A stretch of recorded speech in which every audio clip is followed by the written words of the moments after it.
Bonjour, mon nom c'est Hélène Bellefleur, je suis coach certifiée en PNL, en programmation neurolinguistique. Je voulais vous inviter aujourd'hui à prendre quelques minutes pour penser à un objectif que vous avez dans votre vie. Donc, des fois, on s'enligne vers un objectif, puis on se rend compte qu'on ne l'atteint pas.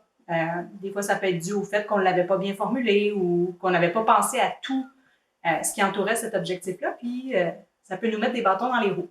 Alors, je vais vous donner quelques petites questions pour vous faire réfléchir et peut-être trouver un objectif génial que vous allez atteindre. Je vais vous inviter à prendre un papier-crayon pour faire l'exercice et de noter quand je vais vous poser quelques questions. Puis après, ça sera à vous de peut-être repenser à tout ça, voir qu'est-ce que ça vous dit, puis continuer de cheminer dans ce sens. Donc, la première question que je vais vous demander, c'est très simple. Qu'est-ce que vous voulez?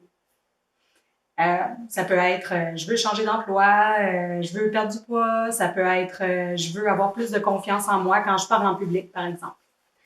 Je vais vous inviter encore à penser à cet objectif-là puis à vous assurer de le formuler de façon positive. Donc, on va éviter de dire je veux arrêter de fumer, par exemple.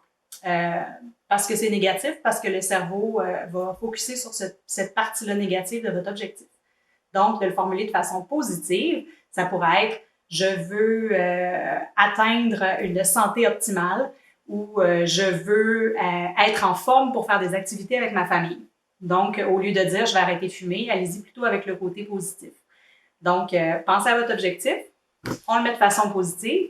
Puis une autre chose qui est très importante, c'est qu'on s'assure qu'il doit être 100% complètement responsable à nous. Donc, c'est quelque chose dont vous devez avoir l'entière responsabilité qui ne doit pas dépendre de facteurs extérieurs parce qu'on n'a pas de contrôle sur ça, n'est-ce pas? Donc, deux choses super importantes avant de commencer. Positif, puis on a 100% de la responsabilité.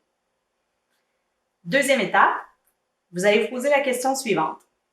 Pourquoi c'est important pour moi? Et cette question-là, c'est intéressant de se la poser quelques fois.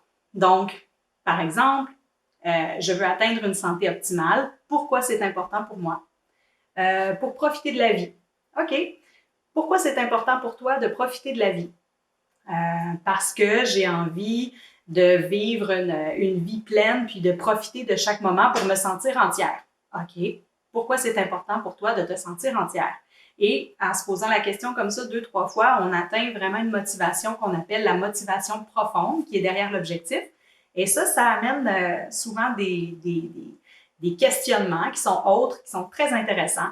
Et on se rend compte que l'objectif de départ, il y avait quelque chose qui était derrière ça. Puis c'est vraiment qu'est-ce qui est derrière ça qui va vous amener à atteindre l'objectif le plus rapidement. Donc, aller chercher la motivation profonde derrière un objectif de départ, c'est un super de bon point de départ pour la suite. Troisième étape, la question à se poser, c'est qu'est-ce qui m'empêche d'atteindre cet objectif-là, que ça soit quelque chose qui est personnel à moi ou de mon entourage. Donc, c'est quoi l'inconvénient que je pourrais avoir à atteindre l'objectif ou quel est l'inconvénient pour mon entourage d'atteindre cet objectif-là?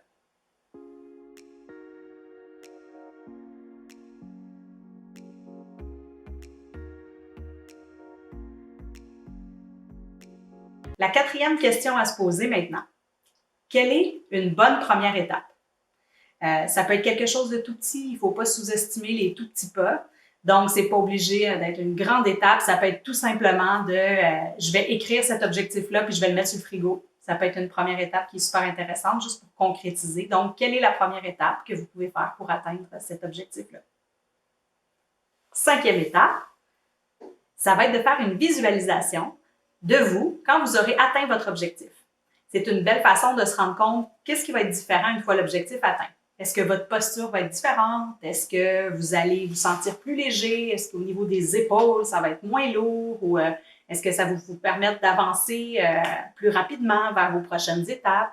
Donc, de vraiment prendre le temps de faire une visualisation, ça peut être les yeux fermés, de vous imaginer votre objectif atteint, puis de voir tout ce qu'il y a à voir, de ressentir à l'intérieur de vous qu'est-ce qu'il y a à ressentir, d'entendre qu'est-ce qu'il y a à entendre. Alors, je vous invite vraiment à prendre quelques minutes juste pour vous imaginer de quoi ça va avoir l'air une fois que vous aurez réalisé cet objectif-là. Puis de prendre le temps de ressentir vraiment tout ce qui est là.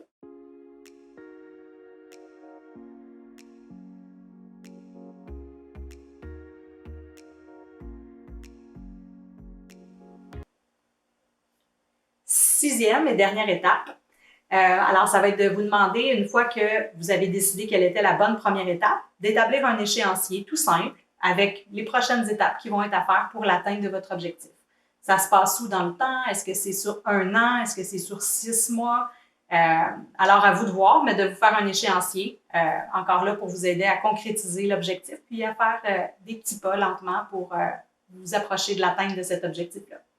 Alors, je vous souhaite bonne chance dans l'atteinte de votre objectif qui est formulé positivement, dont vous êtes responsable et vous allez maintenant avoir tous les outils en main pour avancer pleinement devant un objectif qui est, en plus, dont vous connaissez la motivation profonde. Alors, bonne exploration à tout le monde.